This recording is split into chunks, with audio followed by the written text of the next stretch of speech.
الفيديو هذا يقدم بروتوكول عملي باش تقدر تتحكم في حياتك وتحقق أهدافك لسنة 2026، ويركز على فكرة الخروج من فخ الدوبامين الرخيص اللي تسبه وسائل التواصل الاجتماعي وبناء بزنس ناجح. إليك تفاصيل مقسمة المراحل. رقم 1: نظام وضع الراهب مونك مود. هذا النظام هو مجموعة من 7 خطوات عملية تهدف لخفض مستويات الدوبامين في المخ وزيادة التركيز والإنتاجية.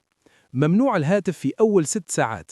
لازم ما تمسش تليفونك كي تنوض باش ما تفرقعش مخك بجرعات عالية من الدوبامين اللي تخليك تفقد التركيز باقي النهار.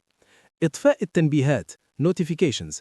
لازم تطفي كامل الإشعارات باش تولي أنت اللي تتحكم في التليفون، مش هو اللي عيطلك وقت ما يحب.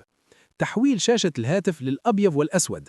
الألوان خاصة الأحمر مصممة بيولوجياً باش تجذب انتباهك وتفرز الدوبامين، وباش تنقص من جاذبية السوشيال ميديا رجع تليفونك نورا بلون.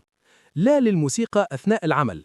تجنب الموسيقى اللي فيها كلمات لأنها تشتت المخ، وإذا كان ولا بد اسمع موسيقى كلاسيكية أو لو-فاي بيتس. الرياضة، ممارسة النشاط البدني لمدة 25 دقيقة يومياً على الأقل لتحريك الدم وتقوية الانضباط الجسدي والعقلي. الصيام المتقطع، نظام 16-8. تأجيل أول وجبة في النهار لأن المخ يكون في قمة تركيزه كي تكون جيعان شوية، وتجنب ضبابية الدماغ اللي تجي بعد الأكل.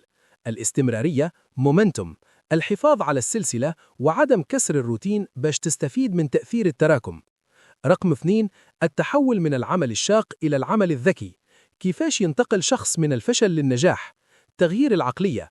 انتقل من بيع خدمات رخيصة لو تيكت ب$50 اللي كانت تطلب له عدد كبير من الزبائن إلى الخدمات الغالية هاي تيكت اللي تبدأ من $2000 فما فوق. ثغرة الدروك سيرفيسينج.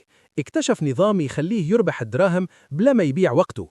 الفكرة هي أنه يكون وسيط ميدلمان يربط بين شركات في دول غنية مستعدة تخلص مبالغ كبيرة وفريلانسرز محترفين في دول نامية يقدموا نفس الخدمة بسعر أقل، وهو يدي الفرق. بفضل هذا النظام تقدر تحقق أكثر من $10,000 في الشهر وتعيش في دبي وتحقق الحرية المالية والوقتية. باختصار، السيطرة على الدوبامين هي الساس، بلا بيها ما راحش تقدر تركز باش تبني البزنس بتاعك وتنجح.